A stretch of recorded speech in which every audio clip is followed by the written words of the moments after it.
नमस्कार दोस्तों, मैं हूं अमित कुमार सिंह और आपने देखना शुरू कर दिया है ASR न्यूज़। और हमारे साथ हमारे वरिष्ठ सहयोगी वरिष्ठ पत्रकार रवि उपाध्याय जी है। बहुत बहुत स्वागत है सर आपका। और आज एक खास मुद्दे के साथ हम चर्चा पर हैं और सबसे महत्वपूर्ण है कि बिहार में महागठबंधन का क्या भविष्य है। ये एक बड़ा सवाल है क्योंकि जिस तरीके से बिहार में करारी हार का सामना करना पड़ा महागठबंधन को, जिसमें तेजस्वी यादव की पार्टी आरजेडी 25 पर सिमट गई, जबकि कांग्रेस भी बहुत कुछ नहीं कर सकी। बाकी की जो पार्टियां थी महागठबंधन की, वो भी कुछ खास इफेक्ट नहीं डाल पाई। मुकेश सहनी की पार्टी खाता नहीं खोल पाई। तो ऐसे समय में एनडीए जब एक तरफ से बहुत मजबूत है और दूसरी तरफ महागठबंधन बहुत कमजोर है, तो एक बड़ी सी टूट जो है उसके बारे में खबर मिल रही है कि महागठबंधन के भीतर सब कुछ ठीक नहीं है, ऑल इज वेल नहीं है। और ये बात हम इसलिए कह रहे हैं कि कांग्रेस के एक बड़े नेता, कद्दावर नेता ने इस बात को कबूल कर लिया है कि दिल्ली में जब बैठक हुई कांग्रेस की, वहां पर यह तय कर लिया गया कि आरजेडी के साथ लंबी दूरी तक आप रिश्ता नहीं रख सकते। हम ये बात इसलिए कह रहे हैं क्योंकि कांग्रेस के एक बड़े नेता ने इस बात की पुष्टि कर दी है कि आरजेडी के साथ संबंध रखना यानी रिश्ता आगे बढ़ाना उनके लिए, सेहत के लिए, कांग्रेस के लिए अच्छा नहीं है। शायद यही कारण है कि अब ये सवाल उठने लगे हैं कि कांग्रेस और आरजेडी की जो दोस्ती रही है लंबे समय से, पिछले 3 दशकों से आरजेडी और कांग्रेस की दोस्ती रही है, ट्रस्टेड और टेस्टेड अलायंस रहे हैं, क्या वो टूट के कगार पर है? इस सवाल पर हम अपने वरिष्ठ सहयोगी जो है रवि उपाध्याय सर, उनसे हम बातचीत करेंगे। सर, जिस तरीके से चर्चा पहले भी चल रही थी कि भाई इस तरीके से करारी हार हुई है तो हार की जिम्मेदारी कौन उठाएगा, लेकिन इस बीच में तेजस्वी यादव का अचानक से पिक्चर से अलग होना और कांग्रेस लगातार बैठकें कर रही है। अब जब कांग्रेस के अंदर से आवाज उठने लगी है कि क्या वाकई अब कांग्रेस उस जगह पे आ गई है कि जो हार हुई है उसमें वो जिम्मेदार आरजेडी को ठहराकर उससे अलग होना चाहती है, क्या कुछ कहानी? क्योंकि एक बड़े नेता शकील अहमद खान ने जो इस कबूल किया है, तो क्या इसके पीछे की कहानी है? कांग्रेस क्यों इस तरीके से माइंडसेट करने लगी है कि अब आरजेडी के साथ वो लंबी पारी नहीं खेल पाएगी? नहीं, देखिए, सबसे बड़ी बात यह है कि विधानसभा के जो इस बार आम चुनाव बिहार में हुए उसका जो नतीजा है, आप देख रहे हैं कि बड़ी पार्टी जो विपक्ष में जो गणित विधानसभा में होता है उसमें बड़े भाई की भूमिका में आपको कहीं ना कहीं एनडीए के समक्ष भी वह एक बड़ी चुनौती बनी हुई थी, राष्ट्रीय जनता दल जिसकी हम बात कर रहे हैं। लेकिन इस बार के आम चुनाव में 25 सीट पर ही सिमट करके राष्ट्रीय जनता दल रह गई और सबसे ज़्यादा 100+ वह सीट पर चुनाव लड़ रही थी आरजेडी। तो इस बात को समझना पड़ेगा। और सबसे बड़ी पार्टी थी, सबसे बड़ी पार्टी थी। हम बताए ही कि विधानसभा में बड़े भाई की भूमिका में थी, बड़ी पार्टी भी थी, एनडीए के लिए भी बड़ी चुनौती थी। लेकिन जब चुनाव के नतीजे, चुनाव के परिणाम आए तो 25 सीट पर जब राष्ट्रीय जनता दल सिमट गई, तो उसके बाद से ही देखिए जिस तरीके से अब बात चल रही है, बात क्या चल रही है कि कांग्रेस जो सो आपने जिसका जिक्र किया, जिन नामों की चर्चा की, शकील अहमद खान एक अल्पसंख्यक के बड़े चेहरे हैं और विधानसभा में वह नेता, वही कांग्रेस विधायक दल के नेता है, वो वही होते थे। अब तो नहीं रहे, अब तो हार गए, चुनाव हार गए। तो इस लिहाज से, और वह कहां से हारे? कदवा सीट कहां है? पूर्णिया, कटिहार लोकसभा सीट पर है, सीमांचल के इलाका में। हाँ, नहीं, वो सीमांचल भी छोड़ दीजिए, कटिहार से वो लोकसभा में पड़ती है। और कटिहार लोकसभा जो कांग्रेस के कद्दावर चेहरे, पूर्व केंद्रीय मंत्री तारिक अनवर की लोकसभा की सीट है, वहीं से इस बार जीते हैं और ये हार गए। ये हार गए कदवा सीट से। यानी जिस जगह से लोकसभा सीट बचाई उसी जगह से विधानसभा सीट गंवाई। बिल्कुल। तो वो आपको हम बता रहे हैं। और तारिक अनवर राष्ट्रीय महासचिव भी हैं कांग्रेस के। जो 4-5 जो कांग्रेस मुख्यालय दिल्ली में जो बैठते हैं उसमें से एक चेहरे तारिक अनवर भी हैं।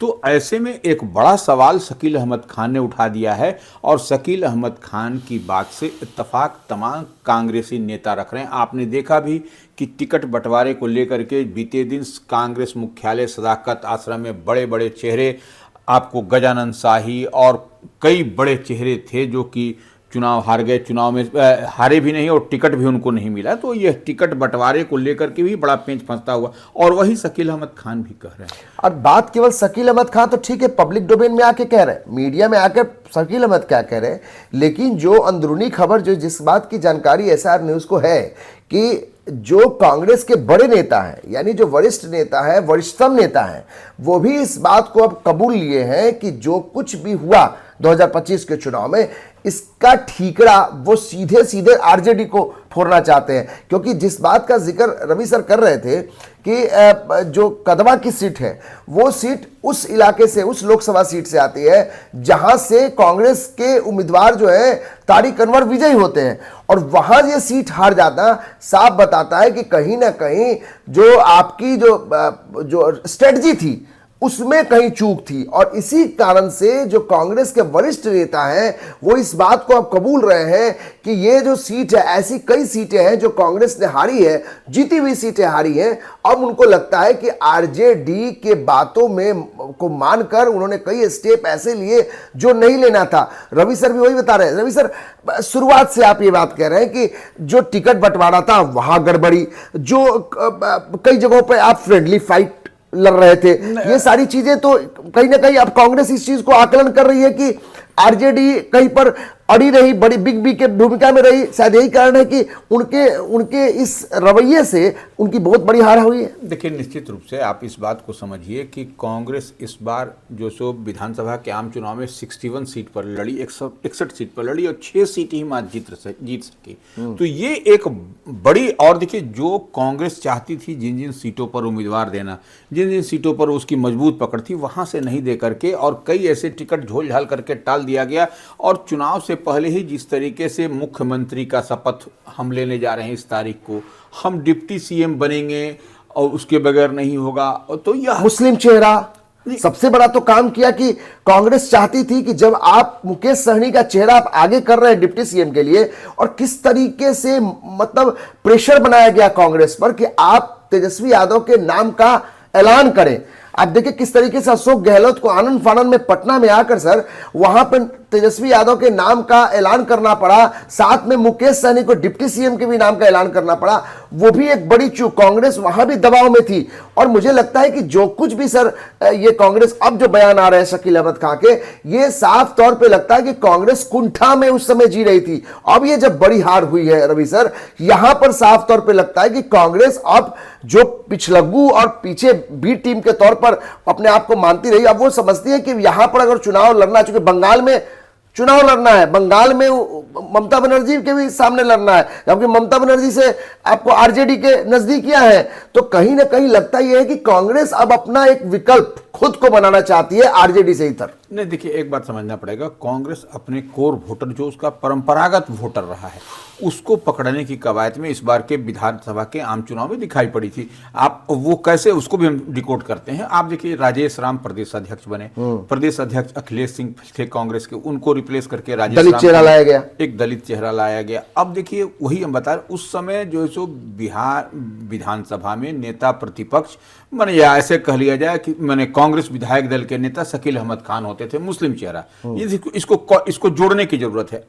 आप राजेश राम को प्रदेश अध्यक्ष, आपको विधानसभा में आपके जो नेता हैं वह कौन है, शकील अहमद खान, मुस्लिम, तो ये कॉम्बिनेशन बनता हुआ दिखाई पड़ रहा था, दलित और मुस्लिम चेहरा, बिल्कुल। तो ये कॉम्बिनेशन जैसे आप एमवाई लेके चलते हैं, मुस्लिम और यादव चेहरा, तो ये अपने परंपरागत वोटर को कांग्रेस साधने की कवायद में थी। लेकिन जो बीच में जो एक बड़ी जो हुआ कि पहले आप मुख्यमंत्री का चेहरा घोषित करिए, डिप्टी सीएम घोषित करिए, तो डिप्टी सीएम घोषित करने के लिए सन ऑफ मल्लाह मुकेश सहनी जो पार्ट एंड पार्सल थे, वह जो है सो आकर के यहाँ पर चुनाव मैदान में उतर घोषणा करने का प्रेशर बनाने लगे। और इधर से तो यही गलत मैसेजिंग हुआ, यह गलत मैसेज हुआ कि देखिए आपको कहीं ना कहीं आपको ये दिखाई पड़ा। वहां पर ये भी कांग्रेस चाहती थी, जो अंदर खाने से खबर आ रही थी, कांग्रेस चाह रही थी कि अगर आप मुकेश सहनी को उम्मीदवार बना रहे हैं उप मुख्यमंत्री का, तो फिर एक मुस्लिम चेहरा भी होना चाहिए था। देखिए वहां पर कहीं ना कहीं चूक हुई महागठबंधन के स्ट्रेटजी में।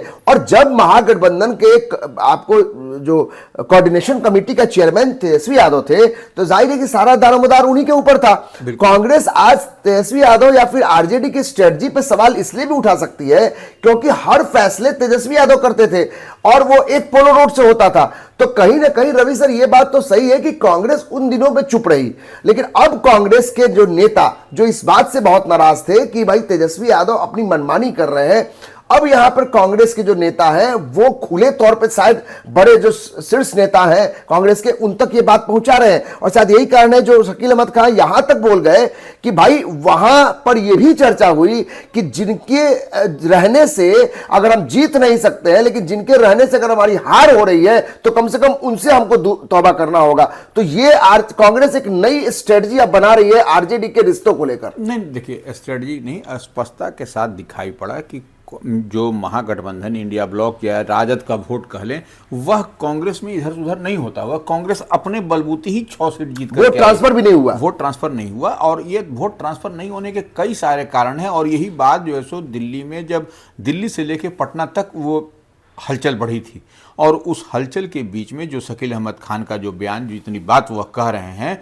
कि वो आपको दिखाई पड़ रहा है कि कांग्रेस के अंदर खाने में एक भूचाल सा मचा हुआ है और कांग्रेस को अपना संगठन, अपना जो सब कैडर को बचाने की और उसको आगे की ओर ले जाने में बड़ी परिश्रम करनी पड़ रही है। लेकिन बावजूद इसके देखिए कांग्रेस अभी इतनी बैकफुट पर आ गई है कि कहीं कुछ दिखाई नहीं पड़ रहा है। और इस लिहाज से जो चुनाव के नतीजे आए, वही शकील अहमद खान कह रहे हैं कि वह नतीजा स्पष्टता के साथ बताता है कि राष्ट्रीय जनता दल के साथ जाने से लाभ कम, नुकसान अधिक हुआ है।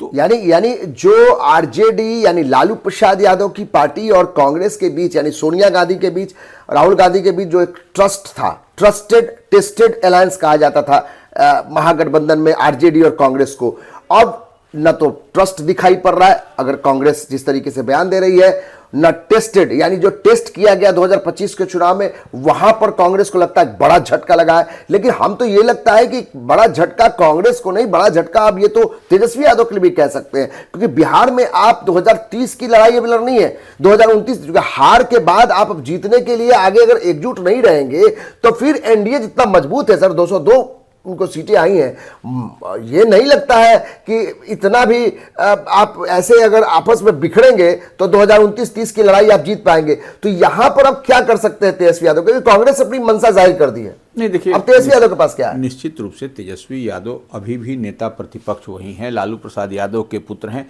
निश्चित रूप से उनके पास में विजन है और सबसे बड़ी बात है कि महागुरु जो स्वयं लालू प्रसाद यादव हैं, तो ऐसे में वो क्या स्ट्रेटजी अप्लाई करते हैं, क्या स्ट्रेटजी होती है, यह देखने वाली बात होगी। लेकिन अंदर खाने में एक निश्चित रूप से महागठबंधन कह लीजिए, कांग्रेस में एकदम इन दिनों भूचाल सा मचा हुआ है और ये समझ में नहीं आ पा रहा है कि नेतृत्व क्या करेगा कांग्रेस का नेतृत्व। हालांकि राजेश राम जो प्रदेश अध्यक्ष हैं, वह एड़ी चोटी का पसीना एक किए हुए हैं, वो पूरी मेहनत कर रहे हैं। चुनाव परिणाम नतीजे से अलग भी, वो चुनाव की हारना एक अलग विषय है, लेकिन उसके बाद देखिए वह मजबूती के साथ ग्राउंड जीरो पर दिखाई पड़ रहे हैं। कांग्रेस मुख्यालय सदाकत आश्रम में दिखाई पड़ रहे हैं, तमाम जगहों पर जा रहे हैं, नेताओं से, कार्यकर्ताओं से मिल बैठ रहे हैं। लेकिन बावजूद उसके अब देखिए तेजस्वी यादव ही नहीं है मैदान में।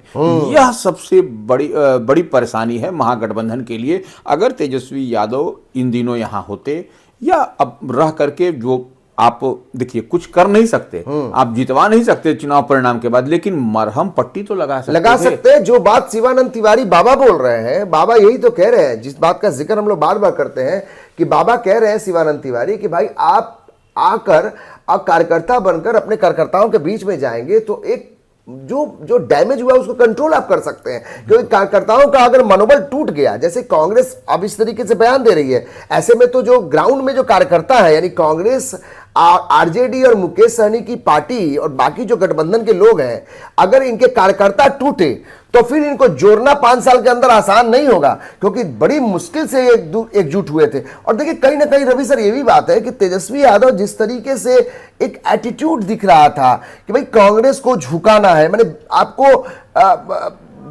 टीम बी बनाना है, मतलब आपको उसके पीछे लेके चलना है। और वही कारण था कि बार बार तेजस्वी यादव ने जो मीटिंगें की, इतनी सारी मीटिंग हुई, उसमें कांग्रेस का चेहरा, बॉडी लैंग्वेज साफ दिखाई देता था। नहीं देखिए, उसमें सबसे बड़ी बात, एक बात समझ लीजिए कि वो देखिए जिस तरीके से एनडीए में हम बार बार एक बात कहते हैं, राष्ट्रीय पार्टी भारतीय जनता पार्टी है, तो वो भारतीय जनता पार्टी एनडीए में राष्ट्रीय पार्टी है, उसी तरीके से महागठबंधन इंडिया ब्लॉक में राष्ट्रीय पार्टी कांग्रेस है। तो ये तेजस्वी यादव का यह स्ट्रेटजी कहीं चूक हो गया। देखिए आप नीतीश कुमार को देखिए, जेडीयू है एनडीए में, वह कितने मोल्ड रूप से और कितने फ्लेक्सिबल होकर के बात करती है, वहां पर एकोमोडेट होता है, एकोमोडेट किया जाता है लोग को। तो और यहाँ पर आप अड़े हुए हैं, आपका बॉडी लैंग्वेज, आपकी बात, आप अड़े हुए हैं एकदम, ये आपका एकदम एटीट्यूड दिखता था। और नीतीश कुमार को देखिए, अगर प्रधानमंत्री नरेंद्र मोदी कुछ बोलते हैं तो उसको रियलाइज करते थे, अगर नीतीश कुमार कुछ बोलते हैं तो अमित शाह और प्रधानमंत्री नरेंद्र मोदी दोनों आदमी विचार करते थे इस पर। बाकी हो सकता है कि बाकी जो उनके बाद के नेता हैं वो कितना इसको ये करते थे, लेकिन इतना जरूर था कि एनडीए में सब कुछ यूं ही नहीं होता था। और यहाँ देखिए क्या हो रहा है। बात है यहाँ तो मुकेश सहनी को लेकर के ही पेंच फंस गया। उसके बाद देखिए कि कई सीट पर आप जो बात कर रहे हैं, फ्रेंडली फाइट 10-12 सीट पर हो गया। तो यह सब जो नतीजा, और कहीं पर सैंबुल दे दिया गया, फिर जो है सो फिर उसको अधिकृत नहीं करके दूसरे को अधिकृत कर दिया गया। तो यह सब जो महागठबंधन में हुआ, आप तो यह कहीं ऑल इज वेल की जो बात होती है वह नहीं हुआ। निश्चित रूप से इसका नुकसान कितना हो सकता है 2029-30 का, क्योंकि अब तो लड़ाई आगे 2029-30 की है। 4 साल भले अभी है, लेकिन 4 साल में क्या, जब कांग्रेस इस प्लानिंग के साथ चल रही है कि उनके साथ रहकर हमारी इतनी करारी हार हुई है तो उनके साथ अब न चला जाए, तो इससे किसको ज्यादा नुकसान होगा, आरजेडी को या कांग्रेस को? देखिए कांग्रेस इससे पहले के चुनाव में, इस बार के चुनाव से पहले कितनी इससे अधिक सीट पर लड़ी थी, फिर देखिए 61 सीट पर आ गए, अपने आप को छोटा किया, वो सिकोड़ लिया कांग्रेस, सैक्रिफाइस किया, आरजेडी के लिए। लेकिन अन्य जो है सो घटक दल जो हैं वो कोई सैक्रिफाइस करने के लिए तैयार नहीं थे। और आपको लड़ना है, आपको एनडीए से, नरेंद्र मोदी के खिलाफ, नरेंद्र मोदी के, तो ये आप कहीं सेक्रीफाइस नहीं करिएगा और सब लोग अपने अपने मुगालते में रहेगा, तो यह परिणाम आपको बता दिया कि क्या मुगालता इसका तो सबसे बड़ा उदाहरण उपेंद्र कुशवाहा है। एनडीए में उपेंद्र कुशवाहा नाराज हुए किसी बात को लेकर, कैसे मना लिया गया। जीतन राम मांझी किस बात के नाराज हुए, उनको कैसे मना लिया गया। तो इस तरीके से लोग मना भी रहे थे, एक दूसरे को समझा भी रहे थे, ये एनडीए के भीतर चल रहा था। लेकिन आप महागठबंधन में देखिए कि कोई भाग के दिल्ली चल जा रहा था, उधर तेजस्वी यादव गए तो पीछे पीछे मुकेश सहनी चल गए, उधर दिल्ली में देखिए कि पीछे पीछे आपको कांग्रेस के लोग चले गए। तो ये सारी चीजें, एयरपोर्ट पर आपने बाइट भी उस समय का देखिए कि हम यहाँ पर दिल्ली में बेहतर इलाज होता है, वहीं हम डॉक्टर के पास जा रहे हैं, वह किसकी बात कर रहे थे, सांकेतिक भाषा में ही कहा उन्होंने। तो यह सब कुछ न कुछ आपको ठीक नहीं दिखाई पड़ा था। और ये यही मैसेज कहीं न कहीं लोगों के बीच में जो गया चुनाव के दरमियान, वही हार का एक बड़ा संदेश गया। ये खराब संदेश है, क्योंकि आप पॉलिटिक्स में आप इस तरीके से निगेटिव पॉलिटिक्स करेंगे तो उसका खामियाजा आपको भुगतना पड़ेगा। देखिए आपने सबसे ज्यादा सीटों पे चुनाव लड़ा आरजेडी, और आपका स्ट्राइक रेट, एवरेज रेट सब खराब निकला हुआ। 2010 में जब लालू प्रसाद यादव चुनाव लड़ रहे थे, उस समय वो काफी वाम दलों का देखिए ना, वाम दलों का सिमट के सर, अगर हम वाम दलों के नेताओं से बात किया जाए तो उनको भी नाराजगी होगा, क्योंकि जो आदमी 16 सीटें लाई थी, सीपीआई और सीपीआई-एम और सीपीआई-एमएल तीनों मिला के 16 सीटें, वो कितने में सिमट गए। वही तो आखिर ये वो भी नाराज है, वो भी तेजस्वी यादव के उस फैसले से सही नहीं है कि मुकेश सहनी को आपने आनंद फानंद में डिप्टी सीएम घोषित करवा दिया। और साथ में कांग्रेस को इस तरीके से, आप कांग्रेस इतनी बड़ी पार्टी है और आप बीजेपी के खिलाफ कांग्रेस को ही खड़ा कर सकते थे, और कांग्रेस को आपने 61 पे कर दिया। वो मांग रहे थे 74-75, घट के वो सैक्रिफाइस करके 60-61 पे आ गए। फिर भी आप उनको कौन सी सीटें दिए, वो सीटें जो आपकी हारी हुई सीटें दिखाई पड़ रही थी। तो ये कहीं ना कहीं कांग्रेस को आपने कम आका, और शायद यही कारण है कि उस समय तो कांग्रेस चुप रही। लेकिन जब ये कांग्रेस ये बात समझ गई कि वहां पर अब हमको बड़ा नुकसान हुआ है तेजस्वी यादव के हर फैसले से, अब यहां पर इन लोगों को ये डैमेज को अपने कंट्रोल करने के लिए किया जा रहा है। लेकिन सवाल यही है सर कि क्या जो बात शकील अहमद खां बोल रहे हैं, वो बोल रहे हैं, शीर्ष नेता भी यही सोच रहे हैं, क्या राहुल गांधी, सोनिया गांधी इसके लिए तैयार है कि वो लालू यादव का जो अलायंस रहा है, शुरू से संबंध रहा है, उसको छोड़ पाएंगे? नहीं, देखिए दिल्ली में जो बात हुई, पटना में जो बात हुई, तमाम बड़े नेता वहाँ पर बैठ करके मंथन चिंतन किया, और ये जो मैसेजिंग है यह ठीक नहीं है। तमाम लोग चाह रहे हैं कि अब राजद से हम नाता तोड़ें, राजद से अलग अपनी पहचान बनाए। इसका फायदा होगा इसमें? निश्चित रूप से देखिए, अब राजद, अब क्योंकि वोट का समीकरण आपको थोड़ा समझना पड़ेगा। बिहार में जो कहीं ना कहीं जो एनडीए की हम लोग बात करते हैं, तो वह कौन लोग वोट करते हैं भारतीय जनता पार्टी को, जेडीयू को कौन लोग वोट करते हैं, यह अपर कास्ट का वोट भी जाता है वहाँ।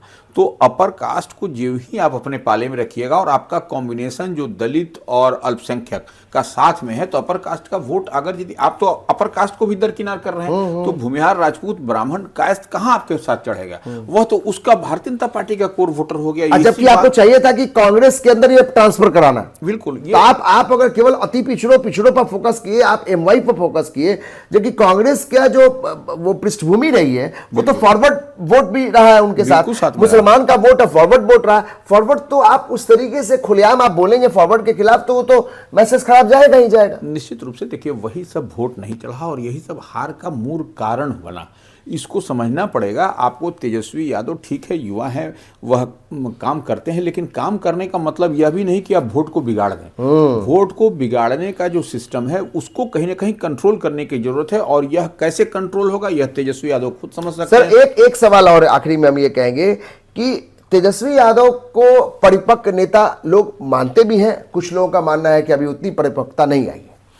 आप भी मानते हैं कि उनमें बहुत हुनर है, वो बहुत कुछ कर सकते हैं तेजस्वी यादव, लेकिन जिस तरीके से अभी की जो घटना कांग्रेस की दिखाई दे रही है, कांग्रेस चुनाव से लेकर चुनाव के बाद तक, इस हार के बाद तक जिस तरीके से बार बार बयान बदल रही है और अब तो ये तय कर लिया कि एकला चलो, तो कहीं ऐसा तो नहीं कि अब वो जो ताकत थी, वो जो स्ट्रेटेजी प्लानर थे लालू यादव, वो जो किंग मेकर थे लालू प्रसाद यादव, उनके एक्टिव ज्यादा न रहने की वजह से तेजस्वी यादव अभी भी जिस पोजीशन में है, वहां से गठबंधन को एक साथ एकजुट रखने में वो अभी भी उनके अंदर उतना कॉन्फिडेंस नहीं दिख रहा। अब ये चर्चा हम इसलिए करना चाह रहे हैं सर, क्योंकि लालू यादव अगर ऐसा होते तो शायद ऐसी स्थिति नहीं होती कि कांग्रेस इस तरीके से बिदक जाती। नहीं, देखिए, निश्चित रूप से लालू यादव भी कांग्रेस को समझते थे और कांग्रेस भी लालू यादव को समझती थी और तरजीह भी मिलता था, इसमें कहीं कोई दो मत नहीं। लेकिन तेजस्वी यादव में कहीं ना कहीं उस स्तर की मैच्योरिटी की कमी है, जो मैच्योरिटी लालू प्रसाद यादव या उस कालखंड के जो नेता आरजेडी के हुआ करते थे, रघुवंश बाबू, जगदानंद सिंह वगैरह वगैरह, जो तो क्या लालू यादव ये बात नहीं समझाते हैं उनको? देखिए, अब समझते हैं, समझाते हैं, या समझ नहीं पा रहे हैं, या समझाना नहीं चाह रहे हैं, या क्या, या कोई दूसरा सलाह दे रहा है कुछ और, ये फिर तो ये कहीं ना कहीं आप देख पा रहे हैं कि अंदर खाने में भी आपको कुछ न कुछ उथल पुथल पक रही है, अलग अलग तरह की, अलग अलग है। तो यह निश्चित रूप से यह जो है वह डैमेजिंग है राष्ट्रीय जनता दल के लिए और बिहार में स्पेशली महागठबंधन के लिए। यानी ये बहुत डैमेज करेगा। अभी भले तेजस्वी यादव इसको हल्के में ले, लेकिन कांग्रेस अगर ये स्ट्रेटजी पे चलना शुरू कर दी है, अगर शकील अहमद खान का ये बयान आ रहा है, पब्लिक डोमेन में है कि वो अब ये सोच कर चल रही है कांग्रेस की जो इतनी बड़ी हार हुई है तो जिनके वजह से हुई है, तो उनसे वो किनारा करना चाहती है, यानी वो सीधा तौर पर आरजेडी के बारे में नाम लेकर कहा जा रहा है। तो ये रवि सर का भी कहना है कि ये हल्की बात नहीं है। अगर कांग्रेस ये प्लान कर रही है तो फिर 2029 और 30 के लिए बहुत घातक हो सकता है महागठबंधन के लिए। अगर महागठबंधन अगर टूट होती है उसमें, तो इसका सीधा फायदा बीजेपी और एनडीए को होगा, और नीतीश कुमार हो या फिर प्रधानमंत्री नरेंद्र मोदी हो, वो यही चाहते हैं कि विपक्ष इतना कमजोर हो जाए, आपस में इतने टूट हो जाए कि फिर आगे के लिए भी, यानी कि 25 साल से आप लगातार आप लेके चल रहे हैं, 2 दशक से ज्यादा समय से नीतीश कुमार लेके चल रहे हैं एनडीए को। बीच में भले महागठबंधन के 2 बार ये हुआ हो, लेकिन इतना तय है कि तेजस्वी यादव की जो स्ट्रेटजी है, जो प्लानिंग है, वो कहीं ना कहीं फेल होती हुई नजर आ रही है। तभी तो आज कांग्रेस चुनाव को हारे हुए उनको भले ही 1.5-2 महीने के अंदर में इस तरीके से कांग्रेस उनसे दूरी बनाना चाहती है। रवि उपाध्याय सर ने भी एक साफ साफ बता दिया है कि जो एक स्ट्रेटजी होनी चाहिए थी, लालू प्रसाद यादव से सीखना होगा तेजस्वी यादव को कि किस तरीके से पिछले 3 दशक से वो कांग्रेस के साथ रहे, मीठे अच्छे मीठे खट्टे जो भी अनुभव रहे, लेकिन लालू प्रसाद यादव ने कभी कांग्रेस का साथ नहीं छोड़ा और कांग्रेस ने लालू यादव पर कभी उनको उबाऊ नहीं समझा। भले वो पीछे पीछे कांग्रेस रही, लेकिन लालू यादव को अपना टीम लीडर मान के रही। लेकिन कहीं ना कहीं कुछ कमी तेजस्वी यादव के इस स्ट्रेटजी प्लानिंग में भी है और शायद यही कारण है कि कांग्रेस इतना बड़ा स्टेप लेने को तैयार है। सबसे महत्वपूर्ण है कि जिस मुद्दे को लेकर हम लोग चर्चा कर रहे थे, इसमें निचोड़ यही है कि कांग्रेस अपनी स्ट्रेटजी बदल रही है तो ये नुकसान कहीं ना कहीं महागठबंधन का और तेजस्वी यादव का होगा और इसका फायदा एनडीए उठाना चाहेगी। अब देखना यह है कि अगर जल्दी से अगर तेजस्वी यादव कोई बड़ा फैसला नहीं लेते हैं और कांग्रेस को नहीं बनाते हैं तो जाहिर है कि एक बड़ी टूट, एक बड़ा नुकसान जो है वो महागठबंधन को झेलना पड़ सकता है। तो इस मुद्दे के साथ हमने काफी अंदर के निचोड़ को निकाला, चर्चा की रवि उपाध्याय सर के साथ। किसी खास दूसरे मुद्दे के साथ हम फिर आपसे साथ जुड़ेंगे, लेकिन तब तक के लिए हमारी इस पूरी टीम को, एएसआर न्यूज को जो धन्यवाद दीजिए। हमारा प्यार देते रहिए, हमारे इस चैनल को सब्सक्राइब कीजिए, शेयर कीजिए, लाइक कीजिए। बहुत बहुत शुक्रिया, धन्यवाद, जय हिंद।